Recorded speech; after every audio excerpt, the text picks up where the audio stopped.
Welcome back to The Good Talk, the show where we discuss what's hot, what's grot, and everything between in the wide world of Warhammer. My name is Adrian, and if you are a regular on the show, you'll notice we are in a bit of a different environment here today. We are here digitally to talk all things orcs and just at home, so thought I'd try something a bit different. We don't normally do a show on Wednesday, we don't normally do a show at noon, but there's so much exciting stuff happening about the orcs, and I've been chatting with lots of people, and I'm here to share it with you. So let me know, of course, if everything sounds good, if the sound is appropriate. Of course, the gardeners are out today on one of the neighbors. So, yeah, wonderful, wonderful, wonderful. Hey, Nurgle Matthew, Willow, we have Vought, Belgo, Deruckus, Gabe, Narsail. What is up, everybody? I'm very excited to be here to talk about my favorite faction in the game. With that, I want to give you a bit of a sense of what we're going to go through today. The idea is I want to discuss a few different things. I want to first talk about what are people running. We've had this past weekend of new Orc Codex out, which has been very exciting. There's lots of different theories and things that people are trying. So we're going to look at some lists. We're going to talk about what they're doing. We're then going to talk about what is actually working of these lists. We're going to look at what are general win rates, what is working. And second of all, what's not working. We'll be able to kind of see, are there builds that maybe we thought were stronger that are not seeming to be as strong? And of course, keep in mind, this is literally just the first weekend, so we're going to take everything with a grain of salt. People are just figuring it out. There's only so many games that are played in any given weekend of Warhammer, so grain of salt, but we're still really keen to find out what is going to happen. And last of all, of course, what are we missing? Is there something that maybe we're all jumping on a certain bandwagon or war wagon, or what? Let's talk about what we want to do next, and I want to talk about my personal orc journey and what I want to be trying out in the coming weeks leading up to the Bay Area Open, which is, of course, our big Frontline event that's here in the Bay Area in California. With that, a big thank you to Greg Gonzalez for joining up with Captain. Hey, hey, hey. Good to have you. What is up, Hobby Goblins? We're going to be talking about some Hobby Goblin stuff today for sure. Yes, Battle Wagon, sorry. Excellent, excellent. Will is excited for 1 month of experiments and then the return to Warhorde. I think honestly that's a great point to bring up, Will. And we're going to talk about, what are we missing? I think Warhorde, it's not as exciting right now because it's the one that we've already had, but here's the thing: it's still strong. In many ways, it's obviously just going to be stronger. We'll talk about Mega Knobs. We can't have an orc episode right now with talking about Mega Knobs. And there's units like Gaz that I think people are looking at in certain detachments, but really he shines in Warhorde.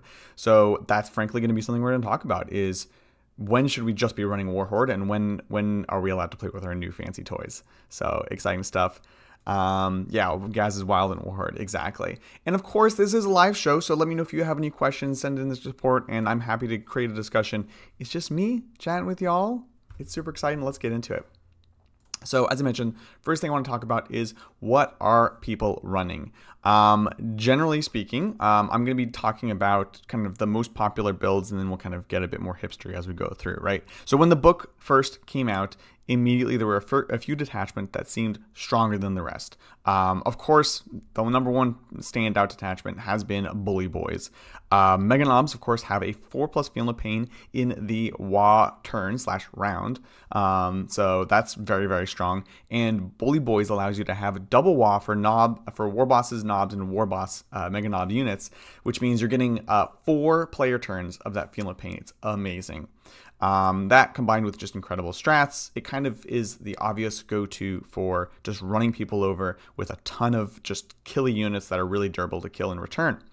So people are obviously running Bully Boys.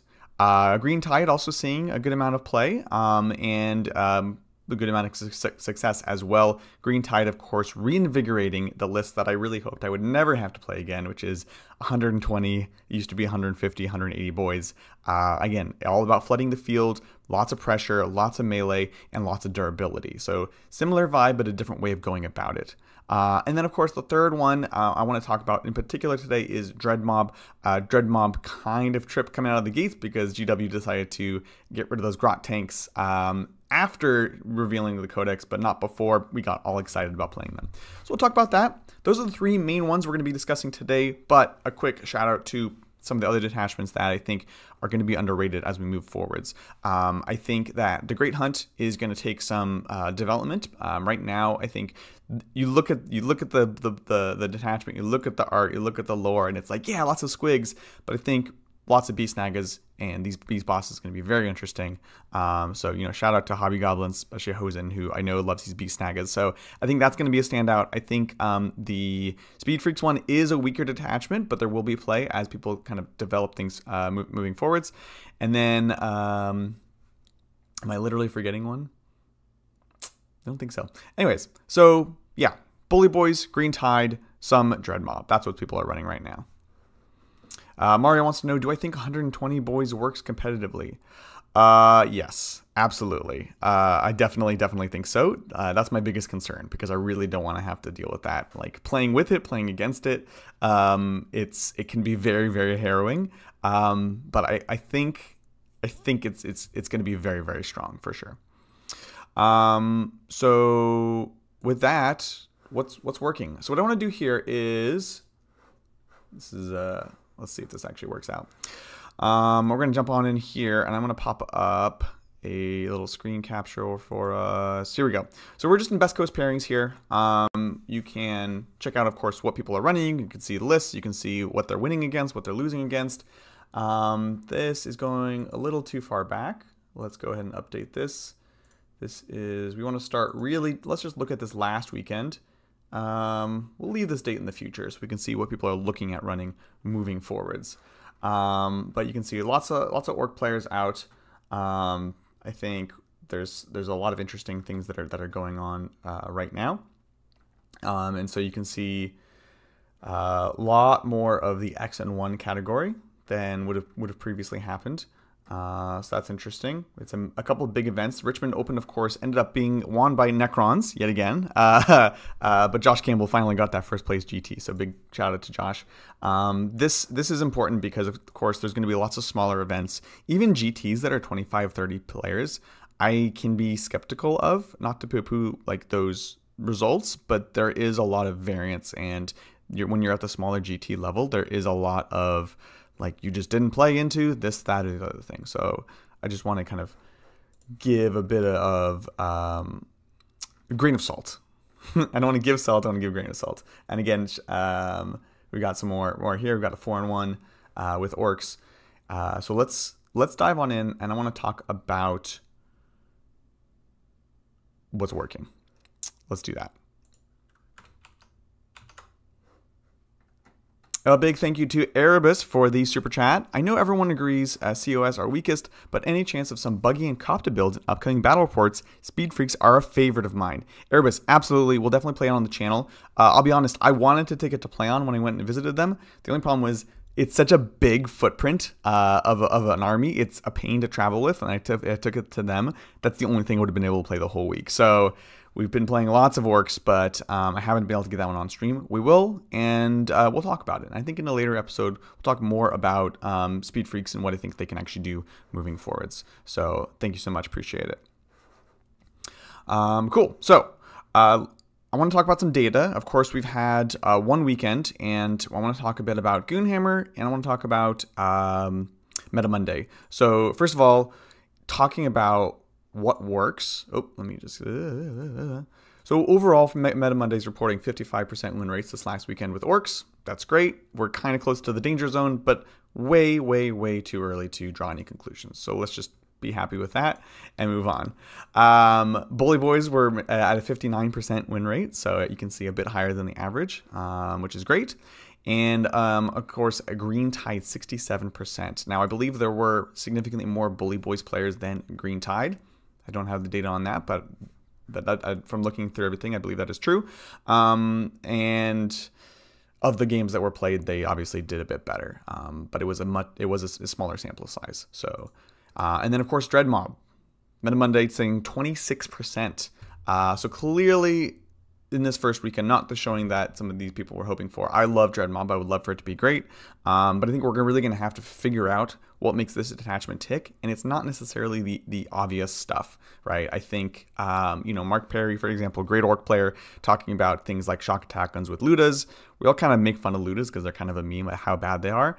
But in this detachment, thinking of them as more of like a buff for these other units, these mech units, I think is interesting. So that's the way too early win rates as far as like what's working, what's not working. So shocking, Bully Boys, probably maybe the strongest detachment, the most straightforward, working quite well. Green Tide, I think does take a little bit more generalship, but is generally speaking still quite strong even if you just run everything in the field. So not too surprising that we're seeing these things work well right now. So that's what's going on there. Hobgoblin says, Big Hunt has some play, but needs big brain. If you eat all your units at your opponent, they'll get picked up. You have to use their speed and jank to attack from many angles. Yeah, I definitely agree. I think Big Hunt is weird because they have some abilities that are amazing, and then they have a lot of very, very specific stratagems. You know, when I've played it, it's like, oh, do I have a strat for this situation? No. But if you can play into it, it's nice. Like +1 damage enhancement is ridiculous. +1 AP is a big upgrade for orcs, especially when you are running things like Squig Hogs and Boys. It's all AP1, so that extra AP is actually huge. So, anyways. You can find Mark Perry over on Hobby Goblins, actually. So they have a cool review. Excellent. So that's a bit about what is working. And I want to take a moment to look at a couple specifics and kind of break down what are different builds, right? When we say, for example, Bully Boys, let's take Bully Boys as kind of like the champion list for this last weekend. And what are people running? Is it just 18 Meganobs, forget about the rest? Are they all the same? The core of the list, shockingly, is, yes, 15 Meganobs, 16 Meganobs. But let's talk about what that actually looks like. Where do I have this? Let's put this away. Let's bring up...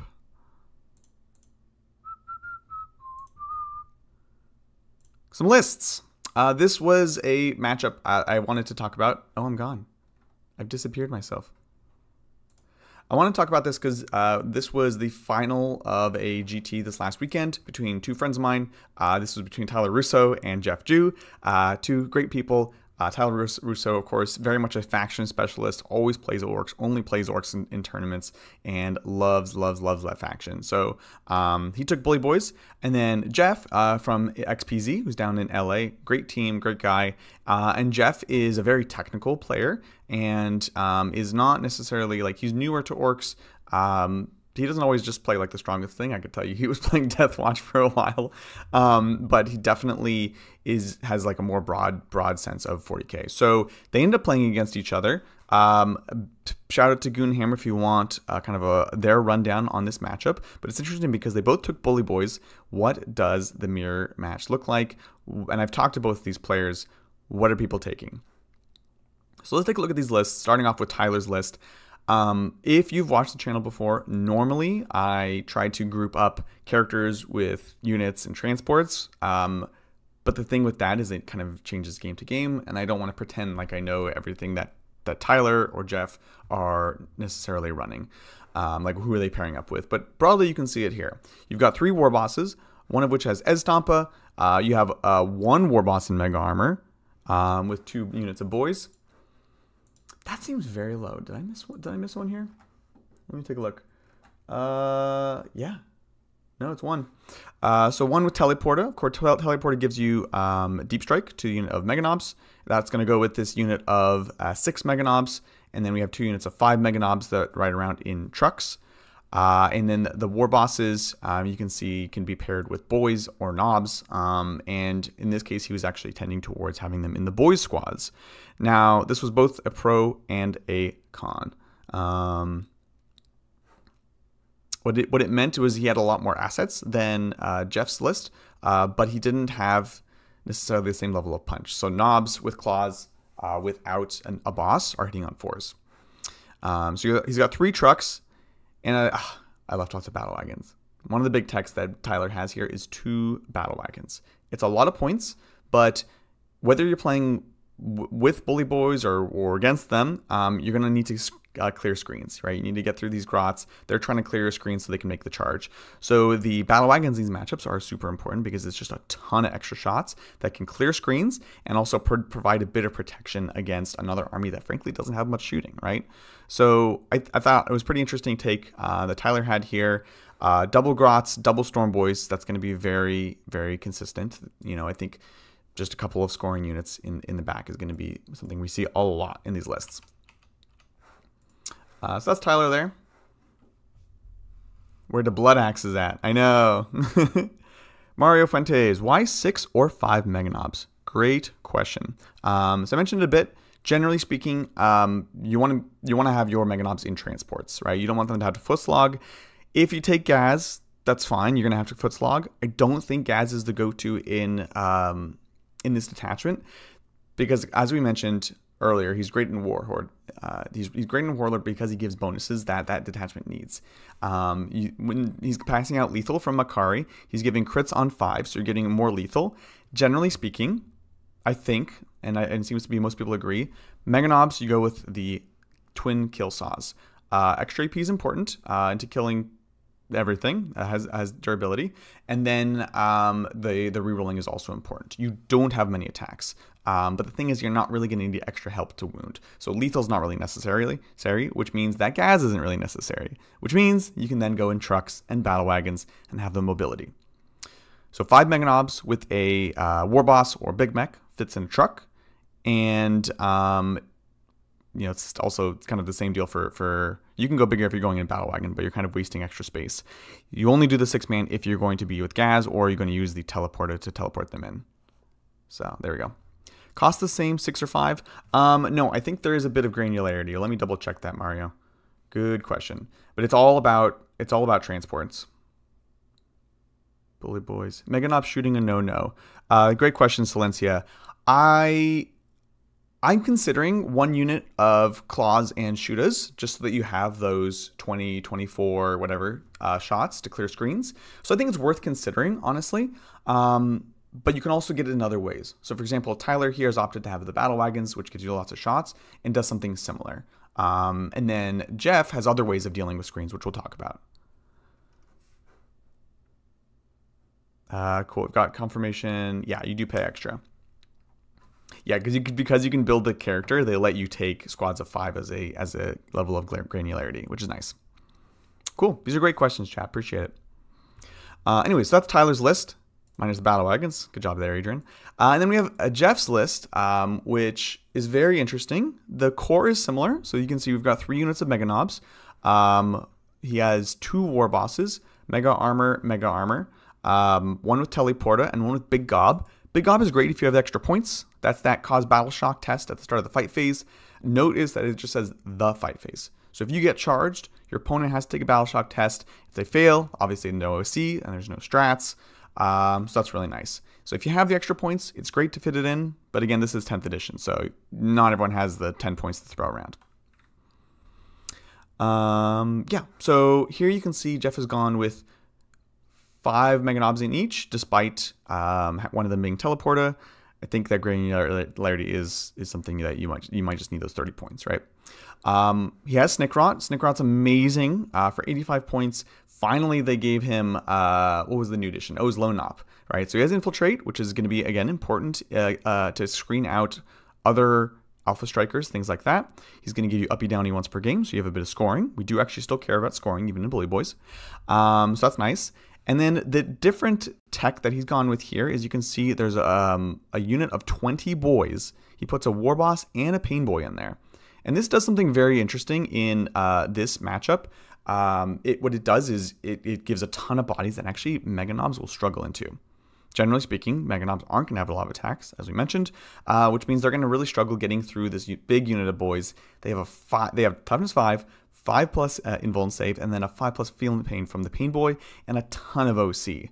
The Pain Boy can still resurrect D3 of those models once per game, so it's just a lot to chew through. It's a lot of OC, and it gives you a lot of board coverage. So it kind of fills a a slot that Bully Boys is kind of missing, generally speaking.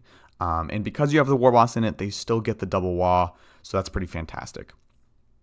So I'm very interested in this tech. I personally was looking at a big unit of Beast Nagas because I really like the bosses to deal with big targets, and the slightly higher strength is also kind of nice, and you don't necessarily need to pay for the Pain Boy since you have a 6 of Feel No Pain already. So pros and cons. But chatting between the two of them, it was a very close game. Ultimately, the boys were super useful. Secondary draw is tough, and a lot of their game came down to who could screen who with their grots, with the boys, with stuff like that. So you can see basically similar core list. One of them techs into battle wagons for transport and clearing screens, and then the other one has big unit of boys and more trucks, so a bit more distributed, right? You'll also notice that Jeff has the blob of 10 knobs, whereas I believe Tyler only has the units of 5. Generally, I like at least one big unit to be able to punch through big, dumb things. But I don't know. Only time will tell. What's up, Liam? Liam. How you doing? Anyways, that's a lot of words. I'm going to take a breath. We're going to check on chat. Silencia, what does screening mean? That's a great question. So screening is basically the concept of trying to screen out your opponent, right? Like you have a screen door at home, you're trying to prevent the flies or whatever from getting in. So you might want to stop someone from deep striking close, right? If they can only drop within 9 inches, well, it behooves you to then take like a cheap throwaway unit and push them out. And then now instead of deep striking 9 inches from here, it's 9 inches from here. Same thing for charges, right? If they can't kill your grots, they can't charge your juicy targets behind. So you're screening out the enemy from being able to do what they want. Great question. Yeah, Liam's in London Natural History Museum today. Are you learning lots of things? What's up, JP? I know. I'm very excited. I was so excited to see Tyler and JJ were going up against each other. It's just such a beautiful moment. So yeah, of course, there's a lot of amazing orc players or content creators right now. This is a great time for orc. So of course, check out Hobby Goblins. Definitely check out Tyler Russo has his own channel, $1 Billion Clown Farm. It's just an exciting time to be playing orcs. So that was kind of one of the things that inspired me to be here. Let's see, Antu says, running the 20 boys plus 2 leaders is still 5 points cheaper than running 20 Beast Nagas and Beast Boss. Ugh, that is honestly nice. I'm into that.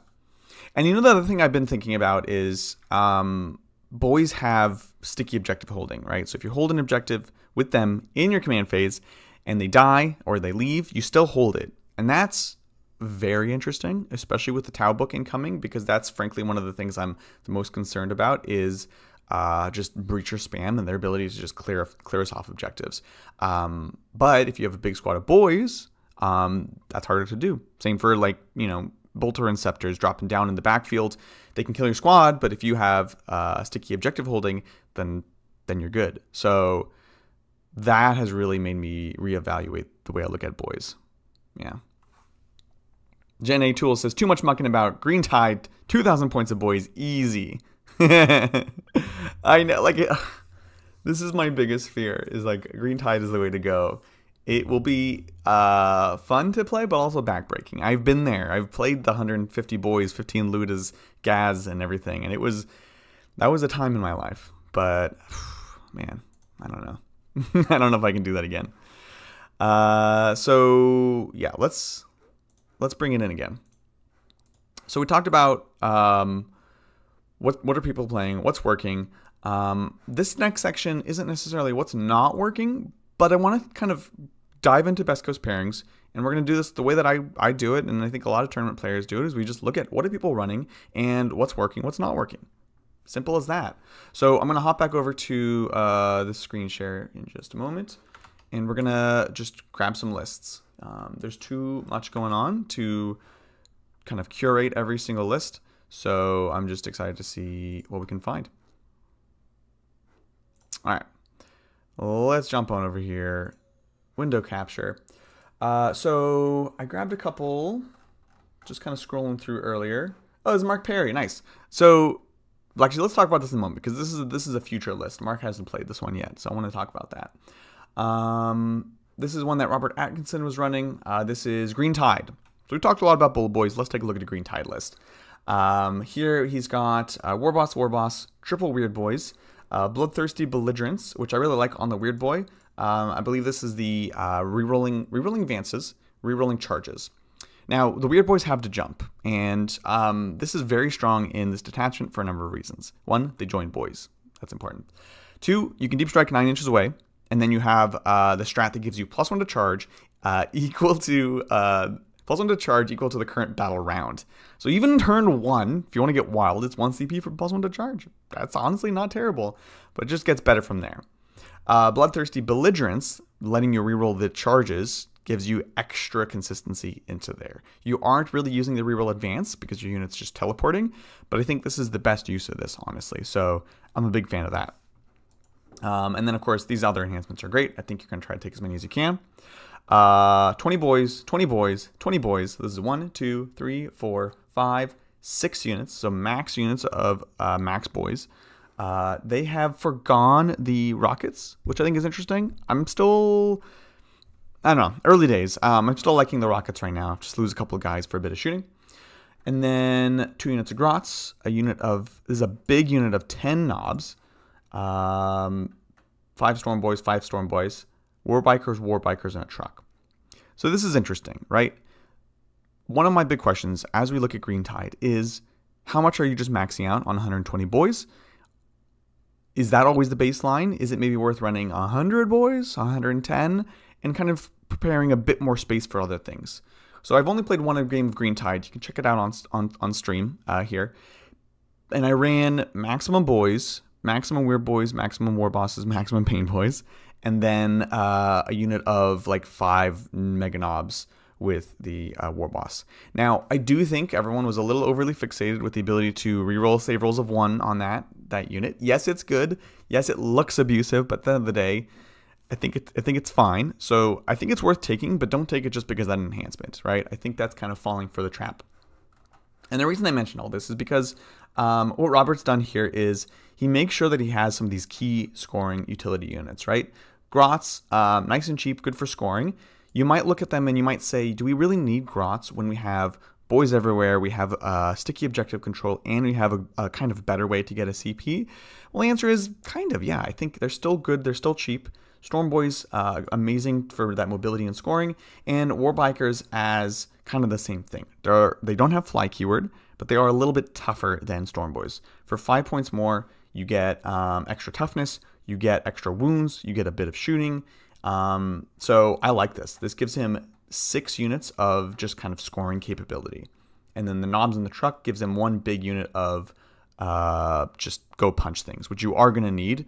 That is probably one of the things you're going to have to balance the most in Green Tide is when to kill stuff and when to not try, right? So I think that's why I'm a proponent of the war bosses in the squads. I know it might seem sometimes like you don't need them, but like getting them, the Pain Boy and the Knob with the claws, and kind of pushing one flank, one side of your big blob gives you some fighting. So I think that's going to be great. Shane Deruckus, who I'm playing tonight, wants to know, what do you think will do better into Orcs tonight, Knights or Vanguard Marines? Don't take Knights. I would love to fight your Knights. Vanguard Marines, I think. So I'm going to try Bully Boys first tonight, Shane, and then we'll see. I want to try Vanguard. I think it'll be interesting because you're very, very shooting, and we'll see if I can reach you or just create problems for you in the middle. So let us know. Any army that can shoot good and also punch good is probably great against Orcs. Yep, definitely agree, Willow. So I think that'll be interesting to see. Mal Private, no, it's totally okay to ask that question. They say, this feels wrong to ask, but what do you think's the best counter against Orcs? Shooty lists like Ironstorm Spearhead or trying to outfight them in close combat? Great question. And I think this is something we're all going to have to answer. If you're playing Orcs or if you're not, you're going to have to know. So there's a few things that Orcs hate. One, it's screens. We talked a bit about screening earlier. The army still doesn't really do fly. The new mech that lets you move through units was like almost a good idea, but you're not going to take them over these other war bosses and things like that. So if you can screen them out, if you can just push them back, I think one of the things we're even seeing, even inside of other orc lists, is this sort of counterattacking against other orcs. So if you can just make a line of bodies in front of the orc player and stop them from leaving their deployment zone, or at least protecting yours in the middle, that's very, very strong. So if you can get a big line of scout things moving up, I think Farstalkers are going to be super, super happy against orcs to just kind of stop them in the middle. Go kill those Kroot, go kill those Nurglings, whatever. That's fine. You haven't reached the things you actually want to kill, and you're forcing the orc player to decide when do they want to do their Waaagh, right? It's tough. Like, you kind of want that output, you want that durability, but if you're forcing them to come out and fight and they don't have that durability, then they're going to be trouble. Conversely, if they come out and they're tough, well, then they've wasted it. So screens are going to be important. Shooting is still going to be very useful. I think an army that's solely shooting could maybe struggle because they're not going to be able to crump and fight in the middle. But if you have some level of durability and screens, then I think the shooting, then that could be fine if you're a shooting heavy list. So I think that's a great question. Dead Inside wants to know, what's allowing 2 leaders, Warboss and Pain Boy units? Great question. It's the boys specifically. It's kind of like guardsmen. If they have, I think they have to have more than 10. So if you take 20 of them, you specifically can have a Warboss and another other certain character. So yeah, good question. And Warboss is so cheap. There's still 65 points for what amounts to, what is it? 9 Power Claw attacks plus 2 Squig attacks on the Waaagh turn.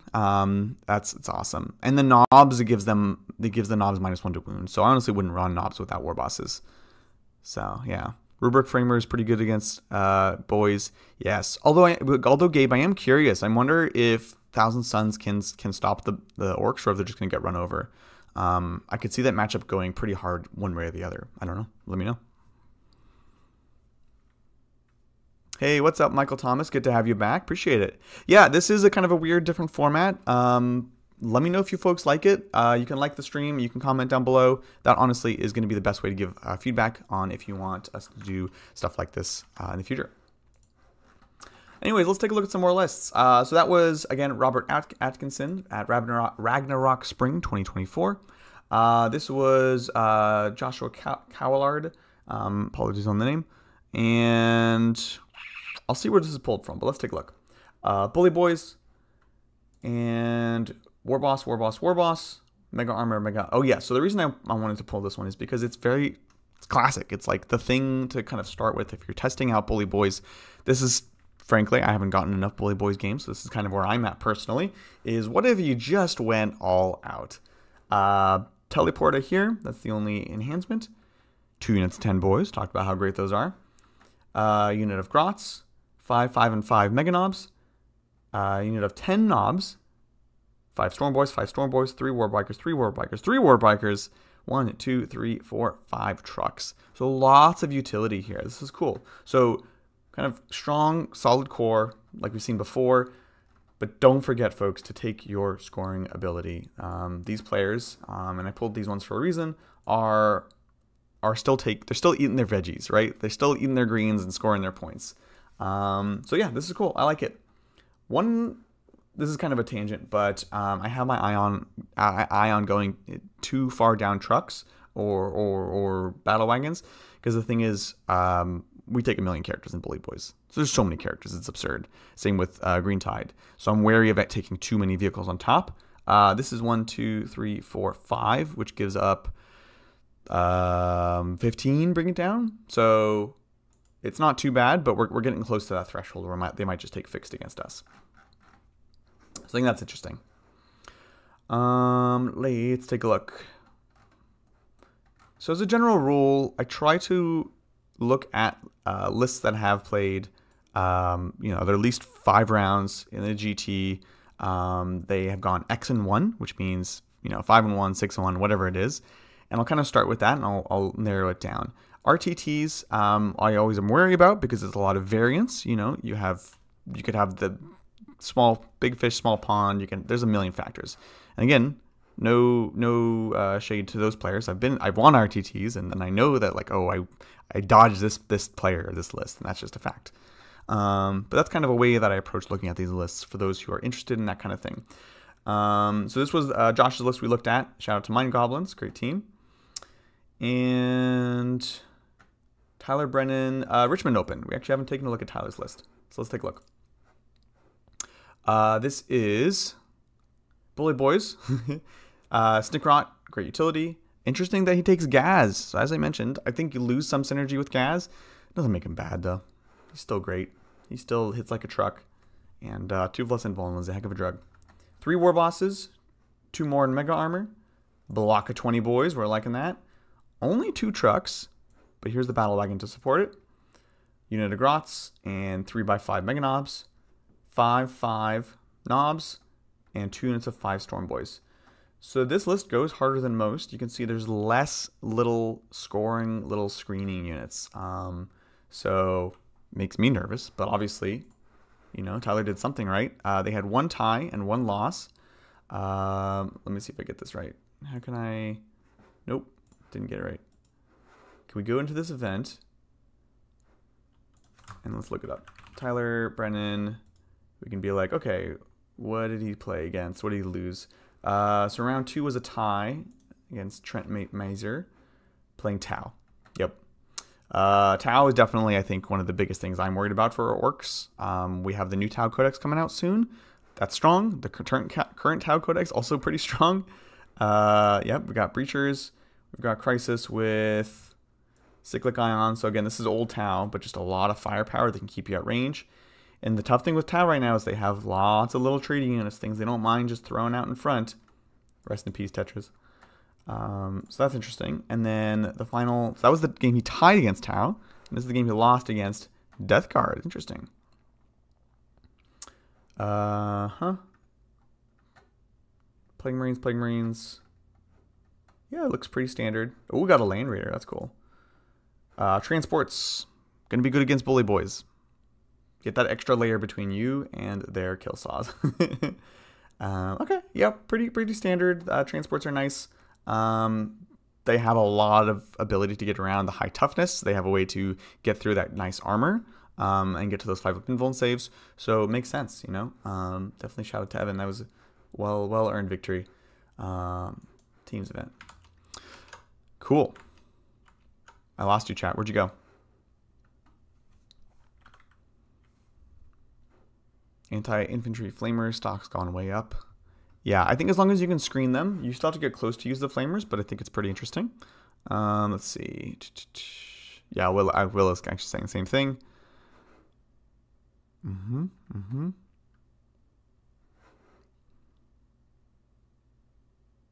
Best way to beat orcs is to concede and rob us of a fight. Definitely agree. Poor Tetris. I will not miss Tetris. And it's not because I hate Tau players. I play Tau. Honestly, they just have been, they're just too good. They're like the best spotters. You know, give the other people a chance. Let's see more Pathfinders. Let's see stealth suits who got better. You know, things like that. So it's kind of awkward. But anyways, so I want to kind of start rounding out the last section here. What are we missing? Been a lot of talk about Bully Boys, a lot of talk about some talk about Green Tide. So let's talk about the other ones, starting with Dread Mob. This is a good segue from Tetris, right? Because Dread Mob, I was very, very excited about because with Grot tanks, it was going to be an army I think that was pretty darn strong, but it was also a fun hobby project. It was less models, ton of paint, wacky stuff. Grot tanks are gone. I'm going to get over it eventually, I promise. Cans are still very interesting, especially for the points. Good shooting profiles. I've played a few games of Dread Mobs, and they've all been very fun, but they definitely have not been as smooth as my games with, like, Bully Boys, for example. It's a lot harder to play. You are prone to getting tagged up because you often have lots of blast. You are vehicles, obviously you have lots of vehicles, but you also have a lot of fragile shooting units that need to be screened out. So if you're going to take the shock attack guns with Ludas and things like that, you gotta make sure you have your screens appropriate. So I think leaning in Grots is interesting. I think Zodgrod is very interesting for all the reasons we've talked about. This has been the episode of Bully Boys and screening, turns out, and so I think there's a lot to explore with that still. As soon as we lost Grot tanks, I started playing with Gorkanaut because the strats are bananas. And you want to put them on as big a unit as you can so you get the most benefit from them, right? The +1 to wound, +1 damage, you want to just max out. Same with the full rerolls to hit. And I've gone away from Morkanaut because its guns are already hazardous and it doesn't have as much volume. So it gets very, very dangerous very quickly. Hilarious, but dangerous. But the Gorkanaut you can throw out 32 damage shots. So I think that's interesting. So that's kind of where I'm right now with Dreadmob, experimenting with that. I'm going to start playing more with Ludas and shock attack guns, but I think we have not seen the end of the Dreadmob. Don't worry, this first weekend is just the first weekend. So that's that. Dread Pirated. Perfect. I was literally just talking about that. Yeah. So I personally like Gorkanaut in this case. Another thing is you are getting the +1 to hit during the Wa turn, but you just take a mech. Take a mech, give them +1 to hit already.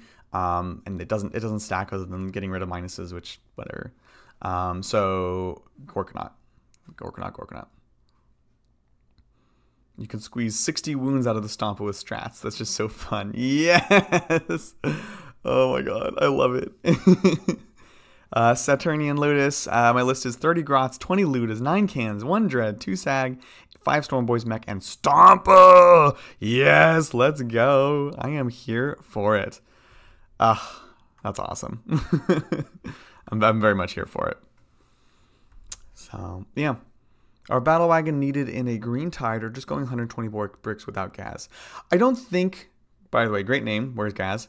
I don't think you need a battle wagon in green tide at all. I think you can, but you have to go like a thing you want to put into it. 20 boys is great, but also you're just flooding the field, and you can teleport a squad or two throughout the game. So for me, it's not mandatory. I think it's good, but not mandatory. Great question. Gen A tools. I was deviating on kit bashing. Grot tanks before they became. I know. I feel for you, honestly. Brian Leva was painting up that he has so much Forge World that is just no longer playable. So I definitely feel you. And the Gorkanaut's transport, also very true, which is cool for some of these fragile shooting units that we talked about. So I think that's interesting. So definitely lots of playing around with Dreadmob. Let's talk a bit about Big Hunt. Big Hunt, great hunt. As I mentioned, I have some concerns the way that you played out of the box, right? I did go play on. I played a play on recently, which not a competitive game. It was like a cool, fun stream game. So I wouldn't draw too many conclusions from it. But what I did notice playing against it was Nids, Triple Norn, is you get in and it's like the strats were very, very niche. And you use up a lot of points with those squigs. They are expensive nowadays. But I think Triple Beast Boss, very interesting. The devastating against all those monsters and vehicles that we see nowadays, going to be very, very spicy. And look, Beast Nagaboy is still great. They just fill up the board with bodies. The full hit rerolls is fantastic against monsters and vehicles. So I think 3 of those, at least, in trucks or battle wagons. I think I'm really into big squads right now. And the beast bosses by themselves are great. They're cheap now. And, heck, even in Bully Boys, I think it's fun. I've been playing some Bully Boys using just Mozrog with some squigs or beast boss by themselves. They are worse, but they are also cheaper now. And so it's just nice to have those utility units. The biggest difficulty I think we're going to have with Great Hunt is it's a very meta-dependent list, right? The only way you get your prey unit is by picking a warlord, just got flooded. Boop, boop, boop, boop, boop. Get out of here. You have any mods in chat? Thank you. None of your business. Yeah. That game was wild. Definitely go check it out. It was very fun to play. But I had Adrian dice for sure. So you have to pick a monster, a vehicle, or the warlord to then get bonuses against. And yeah, get the bonus against that one Rhino that you could probably kill already. There's going to be some cases where it's great. Iron Storm's great, but the problem is it's still only one place on the battlefield, and the strats are so dependent on going into that one target that it's tough to use. So we're going to have to find a way to work around that.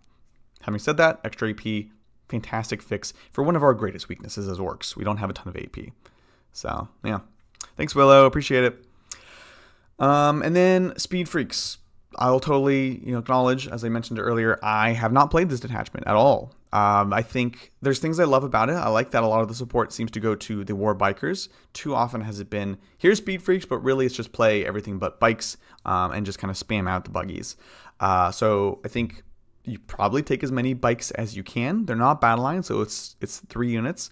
The lone war trike with the move when someone gets close, I think it's very spicy. But this is certainly a list where you're taking lots of vehicles, which means you have to be wary about giving up assassination. So as you're building a list, keep that in mind. I'm a bit nervous about that. So that's interesting. Def Coptas are interesting. I'm curious if anyone in chat has played Speed Freaks and has any tips or suggestions. It's early days.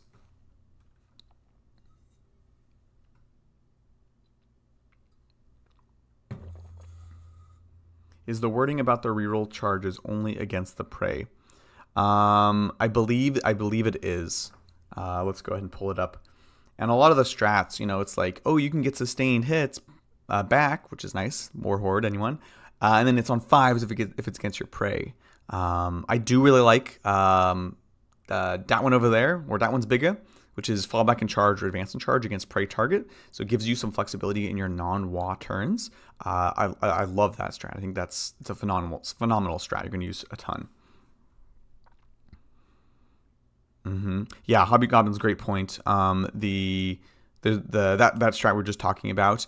It's advance and charge into your prey target as long as it's one of the targets. So you can charge multiple units with advance and charge as long as one of them is prey. So using it as this sort of like this launching off point that you just kind of like grab and pivot onto and charge up, fight other things, I think is fantastic.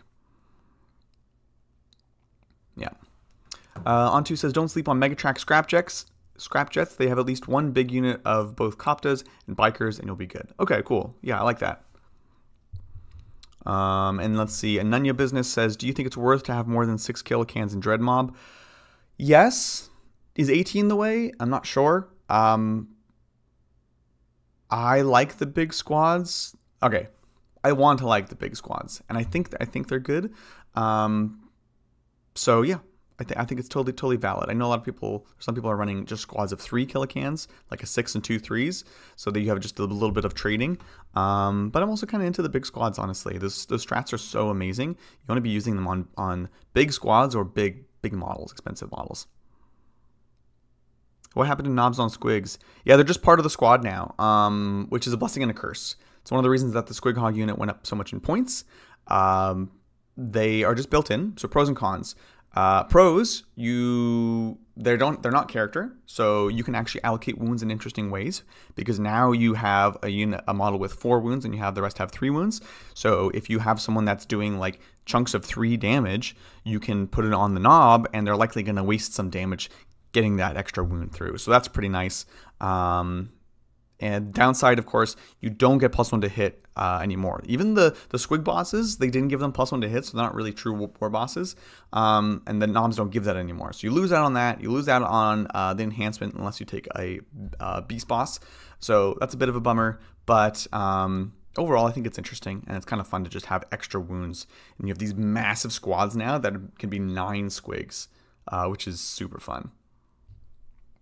Grimdark Dork, sad about that. Yeah, look, I didn't even have enough knobs on Smash the Squig. I converted some because, yeah, I don't even know where the rest of the ones for the boxes are. So, bit of annoying, but it makes sense in the future. When new Orc players join us, they can just buy the box, and it's kind of it makes sense. Like, it's one of those growing pains.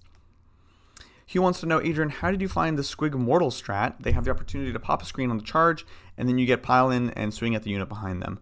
I like it a lot. I think that one's cool. That strat that Hugh's referring to is Mortals on the charge, but that one I believe does not cap out. It's not based off of the units in engagement range. It's based on the squad. So you can just roll a ton of dice. I like it a lot.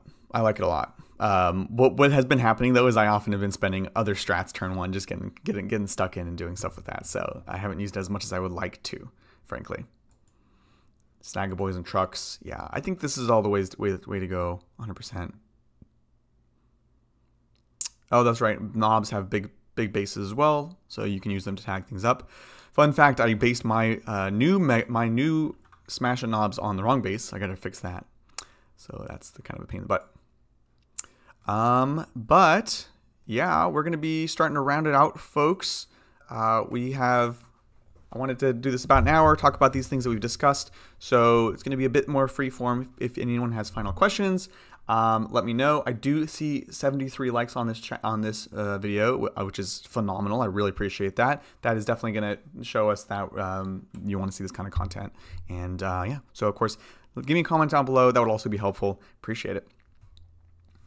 Yeah, so what's going on next? I have a game tonight, maybe two, with Shane. He's going to bring Vanguard Marines, hopefully. I'm still playing with Bully Boys. I'm worried about Green Tide being the way to go. I have BAO in 2 weeks, 3 weekends. So there is an RTT this weekend. There is one the next weekend. And then it's BAO. So I can get a lot of games in. I'm literally priming new Mega Knobs here. I have a bunch of old ones. But again, thanks to Shane, I have a bunch of other ones. They're all magnetized right now. So literally priming them right after this show and right before the show. So I'm going to be playing that, testing it out. I'll let y'all know how that goes. Let's see. Lots of comments in. Thanks, folks. Thank you.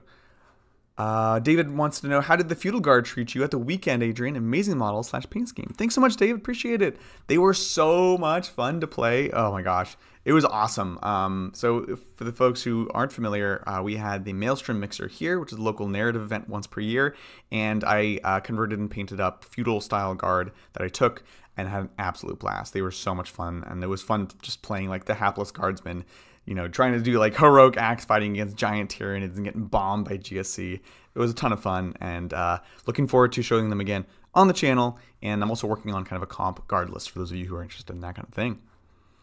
Commandos. I need to try Commandos. I'll be honest, I haven't really played with them much this edition at all, and I think I probably underrate them. Instinctive Hunters. Which strat is that, Justin? Green Tide is better. Will these games be streamed? Not tonight, unfortunately. If you become a member, I am trying to do more like casual behind the scenes streams, but not the one tonight.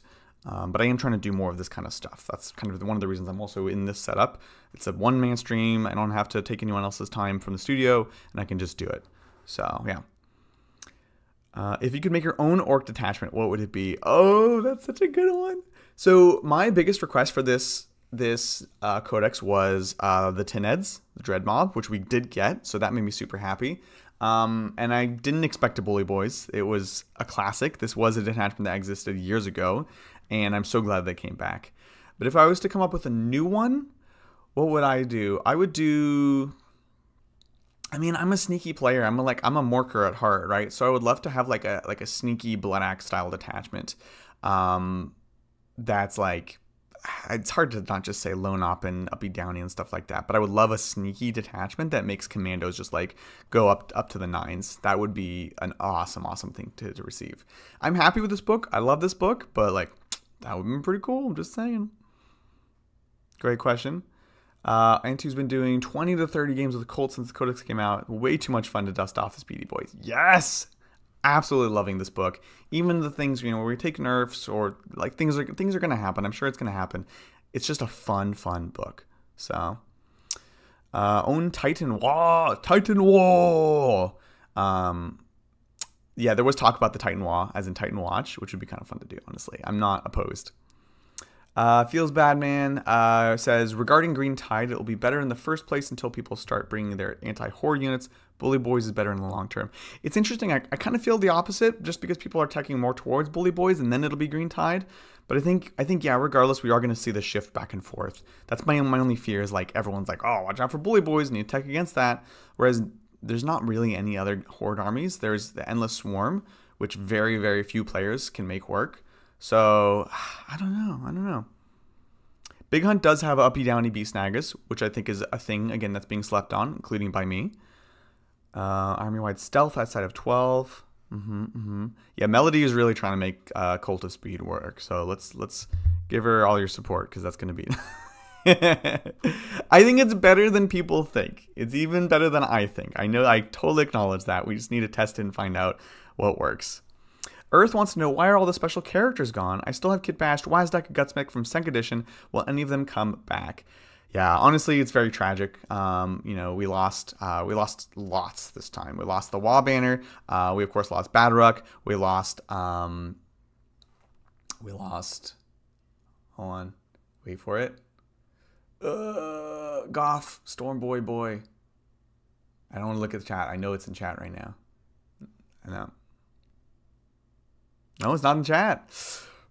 Anyways, it sucks. And honestly, at the end of the day, this largely it can come down to sales, but there's a big factor that people forget. These are old molds, and at a certain point, the molds just are not usable anymore. They do break. It takes a ton of effort to kind of put them together. The only reason Old World happened in the first place is because they had kind of a dedicated team that wanted to actually fix a lot of those old molds. So there's not always a rhyme or reason to what gets removed. Generally speaking, it seems like they're getting rid of Resin, they're getting rid of Forge World. So I would expect that to continue. We saw Tetras go away today. And, you know, I think that's the reality of it. It's callous and it's cold and it's uncaring, but that's the truth.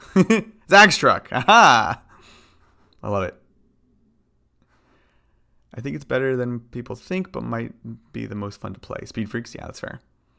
Want some of my printable cards, Adrian? Oh, I'm interested. Message me on Discord, Spam Sandwich.